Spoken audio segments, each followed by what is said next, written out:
Larry Fink, CEO da BlackRock, está de olho nas empresas e nos mercados do mundo afora. Com mais de 10 trilhões de dólares sob sua guarda, a BlackRock é o maior investidor, vamos dizer assim, do mundo, do planeta, né? E pode provocar grandes ondas nos mercados do mundo afora, né?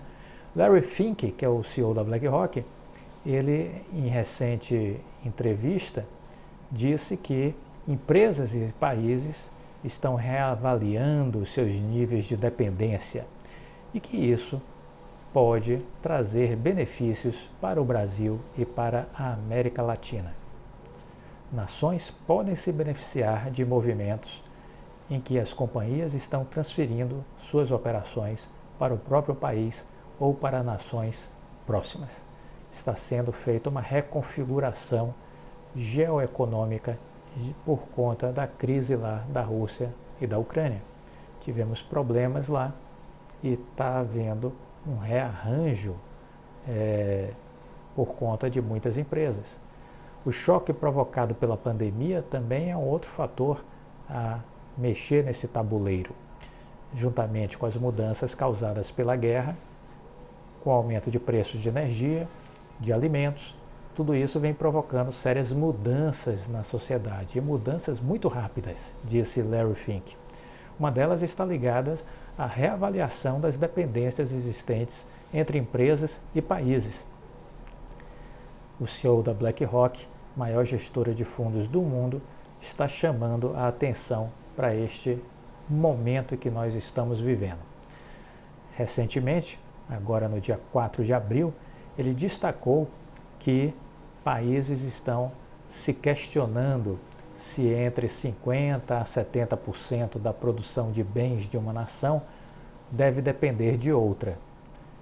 Essas reflexões devem reformular toda a cadeia de suprimentos como conhecemos hoje, disse ele. Agora o momento que as companhias estão o momento que as companhias estão se perguntando como diminuir o seu nível de dependência. Não podem ficar muito nas mãos de uma única empresa ou de um governo, de um país. Então veja que tudo isso já vem por conta da dependência que a Europa estava tendo do gás e do petróleo russo, em especial a Alemanha, né, que estava tendo uma dependência excessiva dos produtos vindos da Rússia, né?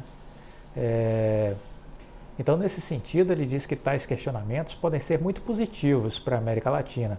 Cita exemplos como o Brasil, o México e a Colômbia, entre outros, que podem sim ser beneficiados com esse movimento. Se Brasil, México e Colômbia e outros focarem em dizer que estão abertos aos negócios, nós veremos mais companhias realizando o movimento de transferência de operações para países mais próximos de suas sedes, ou até para dentro do próprio país, com foco em ficar mais perto da demanda, disse Larry Fink. Apesar de ter falado que a América Latina como um todo pode ser beneficiada, o CEO da gestora citou o caso específico do México, ao dizer que o país possui uma proximidade geográfica muito grande com os Estados Unidos, o que poderia ajudá-lo caso ele estivesse disposto a alcançar este objetivo. Para Larry Fink, outra consequência de tal movimento é a divisão ainda maior do mundo entre vencedores e perdedores, e um avanço ainda mais expressivo da inflação. Na visão dele, agora as companhias estarão cada vez mais focadas nas redundâncias das cadeias de suprimentos, ou seja, em manter mais recursos disponíveis para a empresa do que aqueles estritamente necessários à operação sob condições normais.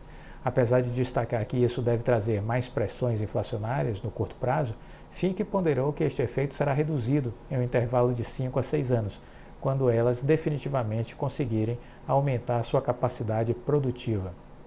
Outro ponto de destaque na avaliação dele é que deve ser acompanhado de perto agora uma maior aceleração do processo de descarbonização, com destaque para a Europa. Na visão dele, a alta dos preços de energia, impulsionado pelo conflito entre Rússia e Ucrânia, vai exigir um movimento mais forte em torno, por exemplo, do hidrogênio, especialmente o verde e o azul. Nós acreditamos que boa parte da solução vai ser trabalhar com companhias de hidrocarbonetos e não contra elas. Isso pode ser uma grande oportunidade para os investidores. Em meio a uma série de mudanças recentes provocadas pelo conflito da Rússia com a Ucrânia, outro detalhe chama a atenção de Larry Fink nessas últimas semanas. Em sua avaliação, a saída rápida de grandes empresas da Rússia foi um dos maiores exemplos do capitalismo moderno. Nós vimos as partes interessadas demonstrando um posicionamento estratégico para atender, vamos dizer assim, as aspirações, as expectativas dos seus clientes. Né? Então vimos um grande posicionamento de centenas de empresas, né, de deixar a Rússia por conta da guerra que estava sendo provocada na Ucrânia. Na prática, o que é importante perceber é que esse comportamento, esse conceito, trata de avaliar como companhias conseguem impactar e gerar valor não apenas para os seus investidores e acionistas, mas também para todas as partes que possam sentir o reflexo direto ou indireto do seu sucesso ou fracasso. Segundo Larry Fink, tais empresas deixaram a Rússia porque os próprios funcionários e clientes começaram a questionar o que a empresa estava fazendo lá. Vocês estão ouvindo não só sócios, mas funcionários e clientes. Você está trabalhando com as comunidades, disse Larry Fink, ao destacar que as empresas não foram forçadas por nenhum governo e que isso partiu delas mesmas. Para ele, isso é um sinal de alerta para todos os governos e países. O poder do capitalismo das partes interessadas está aumentando.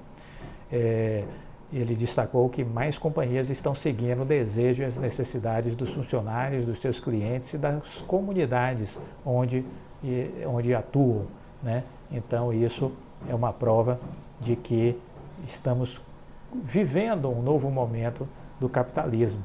Essas transformações vão continuar no futuro. Essa postura mais ativa das empresas tende a ir se ampliando cada vez mais, né? Bom, uma coisa que eu queria comentar com vocês tem muito a ver aí com a educação financeira, que é um dos temas que a gente sempre aborda. O endividamento dos brasileiros atingiu o maior nível em 12 anos. Uma parcela das famílias com dívida em atraso ou não atingiu 77,5% em março, segundo um levantamento da CNC, que é a Confederação Nacional do Comércio de Bens, Serviços e Turismo. Quase 8 em cada 10 famílias no Brasil estão com dívidas, em atraso ou não. Essa é a maior proporção de endividados desde o início da pesquisa feita pela CNC. A atual taxa de famílias é de 77,5%. Em fevereiro, o percentual era de 76,6%. Já em março, a taxa era de 67,3%.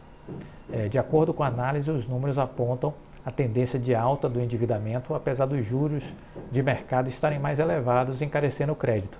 Segundo dados recentes do Banco Central, as taxas de juros médias nas linhas de crédito com recursos livres para as pessoas físicas aumentaram de 39,4% em janeiro de 21 para 46,3% em janeiro de 22. José Roberto Tadros, presidente da CNC, avalia que o resultado da pesquisa reflete a pressão inflacionária nos orçamentos familiares, mesmo diante do aumento da taxa básica de juros, que teria o papel de reduzir a demanda por crédito. Essa inflação alta, persistente e disseminada mantém elevadas as necessidades de crédito para recomposição de renda, fazendo com que as famílias encontrem nos recursos de terceiro uma saída para a manutenção do nível de consumo. Mas nem toda dívida é ruim, disse ele. Existe uma demonização do crédito. É preciso entender que existem dívidas que podem ser tidas como boas. Uma pessoa que tem parcelas no cartão de crédito é endividada, porque tem obrigações financeiras futuras. Mas é possível ter um endividamento positivo, feito de forma consciente, com planejamento. O endividamento ruim é aquele feito sem planejamento, com parcelas que não cabem no bolso, com taxas de juros muito elevadas e que levam à inadimplência. O crédito mais acessível, como o de cartão de crédito e o cheque especial, está ainda mais caro com a alta da Selic. Quem já tinha pegado um empréstimo no passado, por exemplo, pode não estar conseguindo cobrir as parcelas agora e virou inadimplente. A tendência pelo relatório macroeconômico da Serasa Experian é o cenário ir piorando, pelo menos durante o primeiro semestre de 2022. É importante você ter a consciência de para onde o seu dinheiro está saindo. Portanto, super importante, construa um orçamento mensal, uma coluna de receita e uma coluna de despesa. De um lado, todas as suas despesas, o que é que você gasta mensalmente, os custos fixos e os custos que podem variar. Do outro lado, as suas receitas, se é salário, se tem aluguel de alguma coisa, quais são as receitas que compõem a sua renda mensal familiar. E confrontar receita versus despesa, o ideal, qual é o ideal? O ideal é que as despesas estejam sempre abaixo das receitas. Se isso não está acontecendo, você tem um problema. Como resolver este problema? Tentando reduzir as despesas. Ah, mas eu já estou no limite. Bom, procura aumentar as receitas, encontra novas fontes de renda, encontra novas formas de monetizar os seus talentos. Quais são os seus talentos? Já falamos sobre isso aqui. Quais são os seus talentos? Quais são as suas potencialidades? Faça eles trabalharem, faça eles serem monetizados, faça eles se transformarem em dinheiro. É isso que você precisa fazer. Se você ficar só se preocupando com as despesas, você não vai olhar as receitas e não vai construir estratégias para aumentar as suas receitas. E você precisa fazer isso também. São as duas coisas, reduzir despesas e aumentar receitas. As empresas fazem isso, nós precisamos aprender a fazer isso também. Será que a queda do dólar vai favorecer o resultado da Oi? Essa é uma pergunta boa, viu? Será que a queda do dólar vai favorecer o resultado da Oi? A apreciação do real deve ter um impacto positivo no balanço da empresa. Analistas do BTG chegaram já a fazer até uma estimativa, apontaram uma redução de 2,1 bilhões de reais no endividamento da empresa. Vamos falar um pouquinho sobre isso. A desvalorização do dólar já passou dos 15% de queda este ano. E isso deve trazer impactos positivos sobre o resultado da Oi, disseram os analistas do BTG Pactual. A Oi tem mais da metade de sua dívida atrelada ao dólar. A valorização do dólar deve ter impacto financeiro de mais de 2,1 bilhões, disseram os técnicos do BTG. Este é um catalisador bem positivo para o resultado, principalmente na última linha, o resultado líquido, afirmou Marcel Zambello, analista do BTG Pactual, no programa Abertura de Mercados que teve no dia 30 de março. Essa dívida foi um problema nos últimos anos, dada a apreciação da moeda estrangeira. O resultado, porém, deve refletir apenas no balanço do primeiro TRI, previsto para ser apresentado em 12 de maio. O resultado do quarto trimestre não reportará nenhum ganho com a variação cambial. O resultado do terceiro TRI foi adiado para 27 de abril. Né? Então, é preciso estar atento a isso, porque o dólar em queda é benéfico para a Oi. É benéfico para a recomposição da sua dívida, para a redução da sua dívida, ok? Bom, uma outra notícia de telecom, a Claro voltou a crescer com relação à banda larga fixa em fevereiro, né? Mais uma vez, diante dos números da Anatel, a banda larga fixa em fevereiro aponta que a Claro voltou a crescer e é a maior empresa neste segmento. Houve uma queda de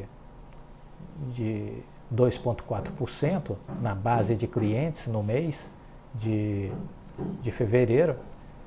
Essa queda está relacionada com 1 milhão de contratos a menos reportados pelo agrupamento de prestadoras de pequeno porte em aparente subnotificação dos acessos.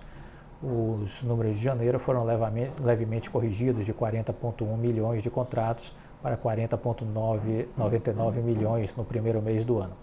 Já na parcial de fevereiro, a Claro seguiu como líder de mercado com 9,73 milhões de acessos ativos. No mês, a empresa voltou a mostrar crescimento de 0,2%, adicionando 15,4 mil clientes líquidos. No total, a Claro não registrava alta mensal na base de clientes desde novembro de 2020. Em 2021, a operadora chegou a perder 112 mil acessos de banda larga fixa em janeiro de 22, mais 8,8 mil. No fim do ano passado, a retomada de crescimento na base neste ano foi projetada pela América Móvil, que é a controladora da Claro.